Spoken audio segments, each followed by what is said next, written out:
Deegaan dhowr waxay noo tababareen shaqaalaha isbitaalka waxayna nagu soo biireen oo aan heshiiska wada galnay 2018 laga soo bilaabo 2018 ilaa maanta oo ay tahay taariikhda 29 January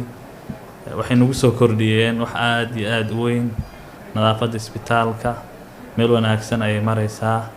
waan uga mahadcelinayaa qiimaha iyo wanaagga ay nagu soo kordhiyeen insha Allah waan rajaynaynaa in aan muddo wada shaqayn doono